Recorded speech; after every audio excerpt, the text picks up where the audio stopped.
Hello and welcome. जोहार, नमस्कार। मैं अहमद सर की पाठशाला में आप सबों का हजारों बाबों का नगरी से तहे दिल से स्वागत करता हूं। हो चुका आगाज रन का, बच चुकी रणबेरियां, मैदान वही मार के जाएगा जिसके माथे से टपकेंगे पसीना, जिनके होंगे संघर्ष जारी। तो चलिए संघर्ष करते हैं, बहाते पसीना करते हैं अपने सपने को साकार। तो आज जो प्रश्न मिलेंगे आपको, वो सारे प्रश्न जो है वो चैप्टर 6 का है। और चैप्टर 6 का नाम है आर्थिक क्षेत्र में सरकार की भूमिका। आर्थिक क्षेत्र में सरकार की क्या भूमिका होती है, उससे कुछ प्रश्न, महत्वपूर्ण प्रश्न मैं लेकर आया हूं। उन सारे प्रश्नों को आज देखेंगे, लेकिन इस बीच आपको क्या करना है, अगर वीडियो आपको पसंद लगी तो तुरंत लाइक और शेयर बटन दबाइएगा। उसके साथ साथ सब्सक्राइब और नोटिफिकेशन भी ऑन कर लीजिएगा। चलिए पहले प्रश्न की ओर देखते हैं। क्लास 8 चैप्टर 6 आर्थिक क्षेत्र में सरकार की भूमिका, नागरिक शास्त्र या जिसको लोग सिविक्स बोलते हैं, सामाजिक विज्ञान की है। भारत में दूषित पानी के कारण प्रतिदिन लगभग कितने व्यक्तियों की मौत होती है? तो बोला जाता है कि लगभग 1600 व्यक्तियों का प्रतिदिन दूषित जल पीने की वजह से होता है। इसीलिए हर घर जल योजना केंद्र सरकार द्वारा चलाई गई है और उसका 2024 तक टारगेट रखा गया कि 2024 तक हर घर जल पहुंचाना है। तो आपके घर भी पहुंच गया होगा, पहुंचा कि नहीं पहुंचा कमेंट करेंगे। सर्व शिक्षा अभियान कब आरंभ किया गया? तो सर्व शिक्षा मतलब सभी के लिए शिक्षा का योजना कब, अभियान कब शुरू किया गया था? ये शुरू किया गया था 2001 ईस्वी में शुरू किया गया था। उद्देश्य सभी को शिक्षा।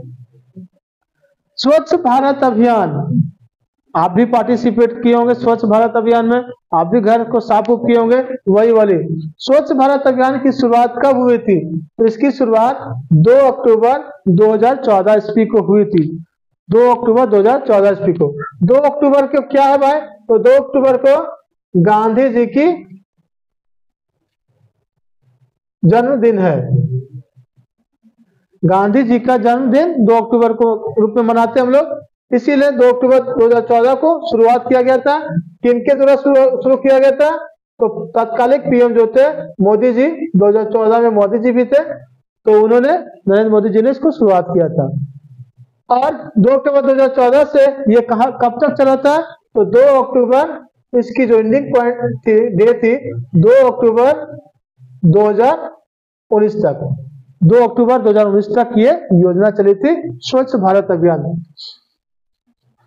एक जल में भी कुछ क्षेत्रों में देखा जा रहा है कि फ्लोराइड युक्त पानी मिल रहा है।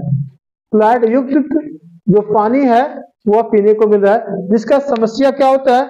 जो व्यक्ति फ्लोराइड युक्त पानी पिएगा उस पे समस्या क्या है? उसकी जो हड्डी है, बोन जो होते हैं ना, वो कमजोर होते चला जाता है। हड्डी कमजोर होता चला जाता है और कहिए कि फुसफुस जैसा, मतलब टच कीजिए टूट जाएगा, इतनी खतरनाक कमजोर हो जाती है।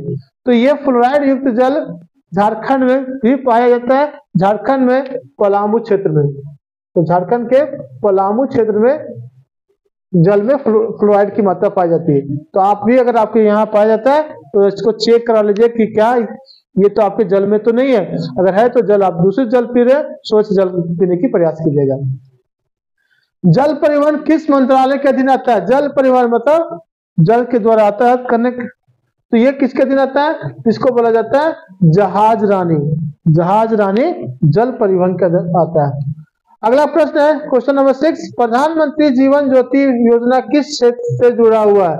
तो ये बीमा क्षेत्र। प्रधानमंत्री जीवन ज्योति का संबंध कहाँ है? बीमा क्षेत्र से। ये बात तो समझ में आ गया कि गुरुजी प्रधानमंत्री जीवन ज्योति बीमा योजना है। बीमा मतलब लाइफ इंश्योरेंस, आप जानते होंगे लाइफ इंश्योरेंस के बारे में। वही लाइफ इंश्योरेंस, इसकी शुरुआत कब हुई थी? इसकी शुरुआत हुई थी 9 मई और 2015 था। 2014 के बाद अगले साल 2015 में 9 मई 2015, 9 मई 2015, ध्यान रखिएगा। प्रधानमंत्री जीवन ज्योति योजना जिसका संबंध बीमा क्षेत्र है, स्टार्टिंग 9 मई 2015 ईस्वी। चलिए, सुकन्या समृद्धि योजना, कन्याओं के लिए मतलब बहनों के लिए समृद्धि, उनके विकास के लिए योजना लाया गया था, सुकन्या समृद्धि योजना। तो ये 2014 ईस्वी में आया था और ये 3 दिसंबर था, शायद 3 दिसंबर 2014 ईस्वी को सुकन्या समृद्धि योजना लागू की गई थी। ध्यान रखिएगा, बहनों की विकास के लिए। नर्मदा बचाओ आंदोलन, ये क्या है भाई? नर्मदा बचाओ, कौन नर्मदा दीदी को बचाना है? नहीं भाई, नर्मदा एक नदी है जो अमरकंटक से निकलती है, अमरकंटक नामक पहाड़ी से निकलती है और जो आपके अरब सागर में मिल जाती है, अरब सागर में मिल जाती है। तो नर्मदा नदी पर बनाया जा रहा था क्या? बांध। बांध का नाम सरदार सरोवर बांध, नर्मदा पर ही है। लेकिन इसमें क्या किया गया? इसकी हाइट को इंक्रीज किया जा रहा था, हाइट को बढ़ाया जा रहा था, ऊंचाई बढ़ाया जा रहा था। अब जब ऊंचाई बढ़ेगा तो क्या होगा? वहां पर उस क्षेत्र में जल जमाव की मात्रा बढ़ेगी, जल जमा बढ़ेगी तो जल क्या करेगा? आसपास के क्षेत्र में फैलेगा। जब आसपास के क्षेत्र में फैलेगा तो उस नदी के आसपास में जितने भी लोग होंगे, उनके घर, उनके खेती करने वाली भूमि, सब कुछ उसमें डूब जाएगी। तो उनको नुकसान होगा कि नहीं होगा? तो इसके लिए जो आंदोलन चलाया गया था उसे बोलते हैं नर्मदा बचाओ आंदोलन। अब सरदार सरोवर, मैंने तो बता दिया किसका विरोध करा था? सरदार सरोवर। इसी में एक बढ़ चढ़ के आई थी मेघा पाटेकर, समाज सुधारक है, उनका नेतृत्व में ये आंदोलन चल रहा था, ये ध्यान रखिएगा, मेघा पाटेकर के। अगला, फ्लोराइड युक्त पानी की समस्या किन जिलों में? भाई ये तो बहुत सारे जिलों में है, लेकिन झारखंड की बात हो रही है। झारखंड में फ्लोराइड युक्त पानी की समस्या किन जिलों में?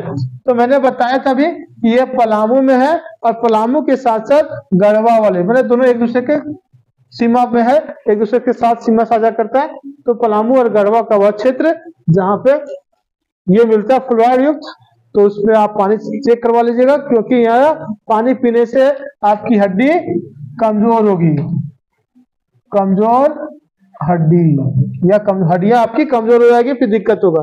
चेक करा लीजिएगा पानी को। बालिकाओं की समृद्धि के लिए कौन सी योजना चलाई गई थी? वही सुकन्या समृद्धि योजना। कब चलाई गई थी? अभी हम लोगों ने देखा था, ये 3 दिसंबर 2014 ईस्वी को चलाई गई थी। आजकल इसका नाम चेंज हो गया है, में चल रहा है सावित्रीबाई फुले सुकन्या समृद्धि योजना, उसका नाम चेंज हो गया है, ध्यान रखिएगा। सरकारें बदलती है, योजनाएं कुछ वही रहता है, कुछ चेंज होता है, तो चेंज करके उसका नाम लाया गया। आगे, कोरोना वायरस के पहले मामले की पहचान कहाँ हुई? भाई कोरोना का काल तो आपको तो जिंदगी का सबसे अहम टाइम मिला होगा, ना स्कूल जाना फिर भी पास हो गया, ना पढ़ना फिर भी पास हो गया। क्या जमाना था वो, ने एक दौर था वह जिंदगी का। तो वही कोरोना का टाइम, तो ये शुरू का हुआ था तो वुहान क्षेत्र, ये वुहान कहाँ है भाई?